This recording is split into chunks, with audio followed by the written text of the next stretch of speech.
Oluwo of Iwo, Osun State, Oba Abdulrasheed Akanbi has asserted that no government can deny Muslims in the southwest their constitutional right to adopt Sharia law. ATN reports that some netizens recently took to social media, reacting differently to the news of the planned inauguration of a Sharia court in Oyo State. In a viral flyer shared on X, the Supreme Council for Sharia in Nigeria, Oyo State chapter, announced its plans to inaugurate a Sharia court in Oyo town and its environs in January 2025. While some netizens expressed support for the announcement, others strongly criticized it. Opponents argue that establishing a Sharia court in the southwest, a region predominantly inhabited by Yoruba people, undermines the area's cultural and religious diversity, where no single faith is dominant. Reacting to the development in an interview, Oba Akanbi stated that the Sharia implementation, of Sharia law in the southwest, aligns with religious freedom guaranteed by the Nigerian constitution. He stressed that Sharia laws are exclusively for Muslims and people of other religions need not be concerned about their implementation in the southwest, as its rulings do not bind them. If any other person likes it, they can convert to Islam, and Muslims can also convert to Christianity. Everyone is free. Sharia shouldn't be a problem for other religions. No government can deny Muslims their inalienable rights, Oba Akanbi said. What do you make of this story, Mankitane? Well, it's a very sad position, and I'm going to take a very different view. I've always advocated, and I tell people, let me say it straight, we don't have democracy in Nigeria. We're not practicing democracy. What are we practicing? In fact, presently we're in the position of state capture by majority criminal-minded, self-imposed political opportunists, parading themselves around as leaders in Nigeria. And they know what they are doing. And I've said it. If what we say we are practicing, if we say we're in democracy, what is happening in Nigeria cannot happen. Do you know that the terrorists that are killing Nigerians, I mean indigenous population, that are being killed, these are terrorists that were permitted by the government of Nigeria to emigrate or migrate into Nigeria from the Sahel. The governor of Bauchi State, what's his name, Bala Mohammed, is walking around free. He declared that Allah gave Nigeria to Muslims all over Africa, that they should come to Nigeria and occupy. And these people are killing Nigeria's indigenous population with absolute impunity. Under the last administration, Adesina had the guts and the audacity to tell indigenous population in Nigeria that they had better given their ancestral land to these terrorists rather than being killed. That wasn't that when the issue of land grazing came up. Of course. That is what they are pursuing. I can tell you now for free, as we are talking now, these terrorists that are killing Nigerians, as they kill them, they move, they take over their land. What they are after is land taking. And then the question is this, for me, by section 10 of the Constitution, you talk about, what do you call it, that Nigeria is a free state wherein you can worship anything you want to worship. You have right, what we call freedom of religion. You can worship whatever you want to worship. That is not my problem. But a situation like this present government that is in place, I have studied it carefully. And I have told some people who care to listen to me that there are two plunges on which this present government came into office. One, in alliance with people that they call neo-colonialists.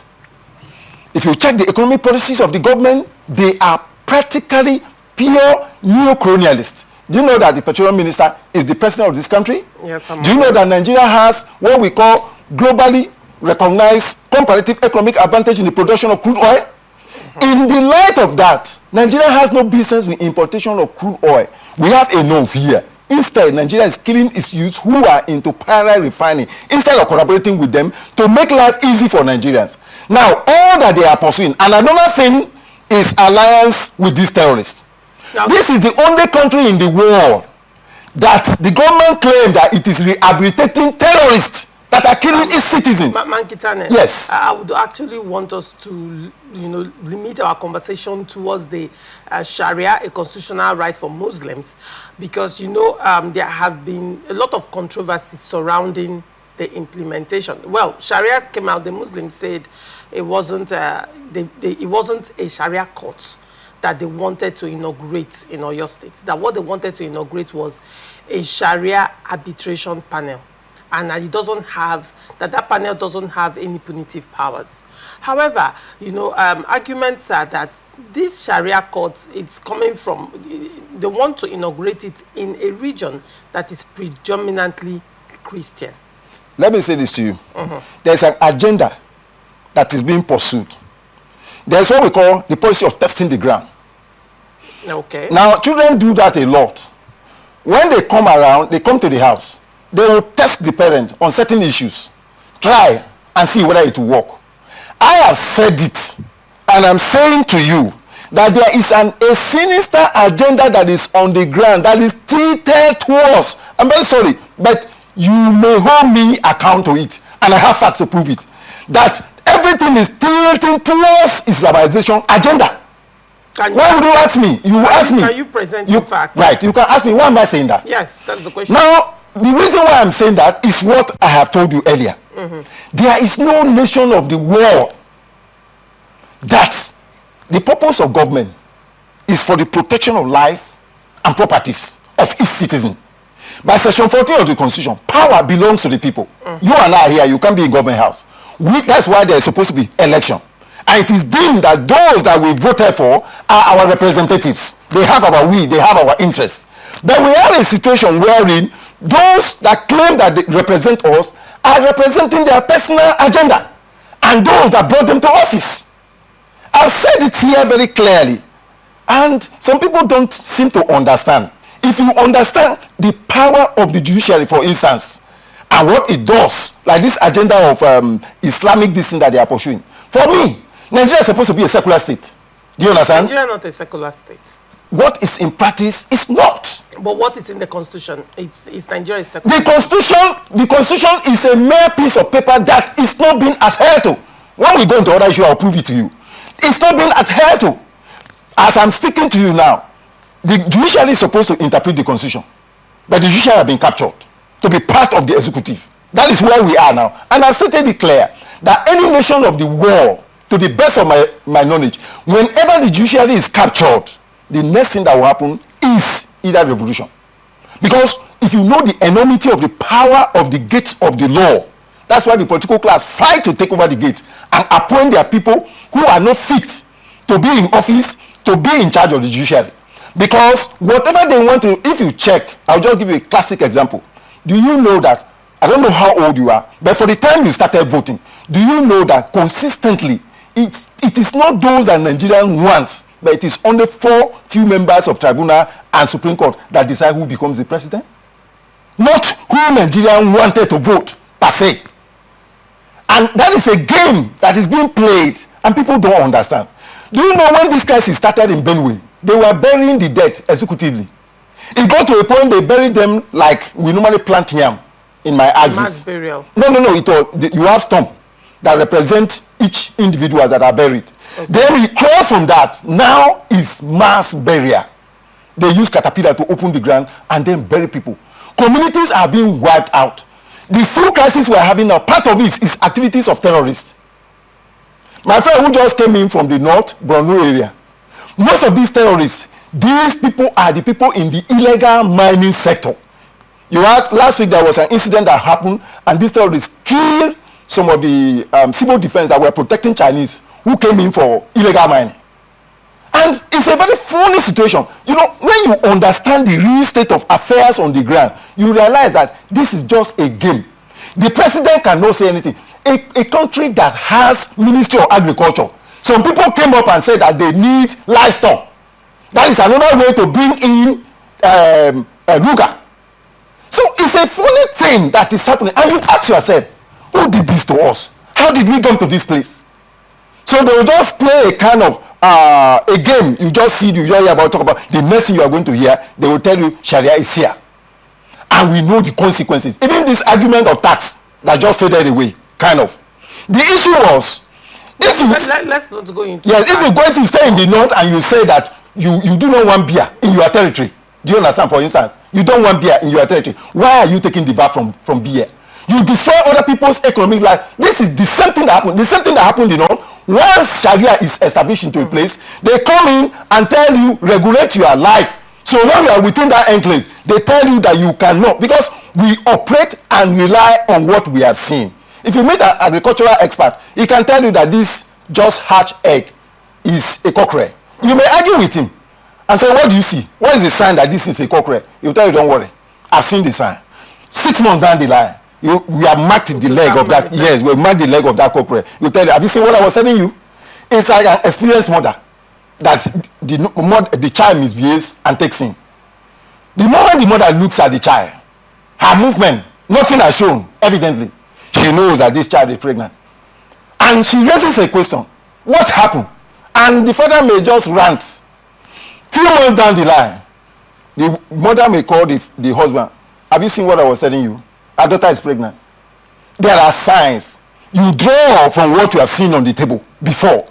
With what has happened in the north under the guise of Sharia, there's not going to be anything different. So now, in your opinion, Man Kitanen, yes, you're seeing this as the Muslim community is testing the waters, and the plan is to Islamize Nigeria. But they want to enter the southern region through Oyo State. Sure. They are testing the waters through Oyo State. Sure. And in your opinion, they said it's not Sharia court, but Sharia arbitration panel that they want to inaugurate, and it doesn't have punitive powers. Listen to me. Yes, go ahead. You've heard about Omoteko, this security outfit. Do you know it has no constitutional basis? No constitutional basis. Omoteko Foundation is anchored in self-preservation. You'll be shocked at what you will do if you hear now that this house is on fire. Do you understand? Nature is on your side. In terms of, you know what I mean? Fine. And there's a live camera. 5 minutes thereafter, and you are told that no, there's no fire. It's a plank. You will be shocked at the attempt you made to find a way out of this studio. Because the moment life is threatened, nothing makes meaning. You can do anything to survive. It's just like part of what the government is doing, which is quite funny. You may not understand why this policy of poverty is implemented. Because the moment you are made poor, your brain shifts from significance to survival. And the moment you step onto the platform of survival, anything goes. Do you understand me? Omoteko came into it as a means of self-preservation. They realized, the killing that happened in Iwo and the rest of them. They told themselves, what are we doing here? And then, because there's no part of the district that permits state police, it is only federal district that we have. But Omoteko is in place today as a result of move to preserve themselves. And nobody's talking about it. That's why I said Nigeria is a joke. We are joking here too much. Because people talk about constitution, I say, what are you talking about? What are you talking about constitution? Constitution for what? It's just something that they just put on the ground, and they are paying lip service to it. Nobody is obeying it. So what's the basis? The intellectuals in the West, I smile when I hear people like Wole Soyinka. They are not going into deep silence. They can't talk again. Because even the church leaders, they can't talk again. They can't open their mouth. People like Adeboye. I'm shocked. I don't realize that religion in this country is used as an instrument that is pursuing a kind of political agenda. The question is, whose interests are they pursuing? Why would you allow terrorists from other countries? When NDA was invaded, that is the highest point in the country when you talk about security. NDA was invaded with impunity. They invaded the national maximum prison in Abuja, and all will know that transpired. So this is just a game. All right. And it's so unfortunate. And I'm telling Nigerians, look, if we are in a country, we can sit down and decide our future together and say this is where we want to go. Even the issue of self-determination is a constitutional issue. All right.